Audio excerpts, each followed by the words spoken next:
तरी त्याच्यानंतर ते येऊन भेटले. त्यांनी आम्हाला सांगितलं की दादा आम्ही सर्व बहिणीला पाठिंबा देऊ.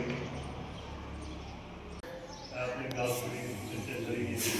तर आज जास्त प्रमाणात राष्ट्रवादी काँग्रेस पक्षाचे युवा नेते जयदादा पवार आज आपल्यासोबत आहेत. दादा काय सांगा, तुम्ही गेले काही दिवसापासून प्रचार दौरा करतायत, काय बोलणार? मी सारखं वारंवार सांगत आलो आहे की प्रचार दौऱ्यापेक्षा मला सगळ्याच बारामतीकरांची काय दादांचे भावना असतील, त्यांच्याबद्दल काय बोलायचं असेल आणि त्यांचे काय अडीअडचणी असतील ते समजून घ्यायला मी सगळ्यांना भेटतो. गेले 2 दिवसापासून रोहित पवार देखील घोंगडे बैठक घेत आहेत, प्रचार करत आहेत. राजेंद्र पवार त्यांच्यासोबत आहेत. सर्व पवार कुटुंबीय ह्या प्रचाराच्या रिंगणात आहेत.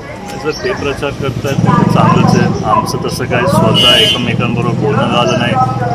आमच्या पक्षातले सगळेच कार्यकर्ते, सगळेच लोक त्यांचा प्रचार चालू आहे, डोर टू डोर चालू आहे. आणि मी पण माझे दौरे करतो आहे. वहिनी पण आलेत बारामतीत, ते पण काय दिवसात मला वाटतं ते आता बैठकी घेत आहेत घरी, पण त्यांचा पण प्रचार ते चालू करतात. रोहित दादा देखील ह्याच भागामध्ये प्रचार आज त्यांचा दौरा आहे. झाल्यानंतर दोन्ही पवार एकत्र मिळून प्रचार दौरा करतील. नाही, त्यांचा दौरा वेगळा, आमचे दौरे वेगळे आहेत.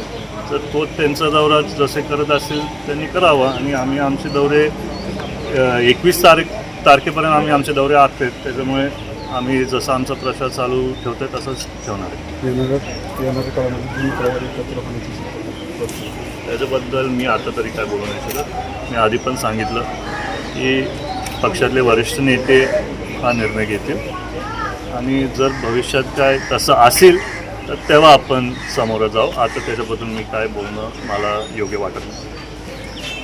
प्रशांत पे, टाइम्स नाव मराठी, बारामती.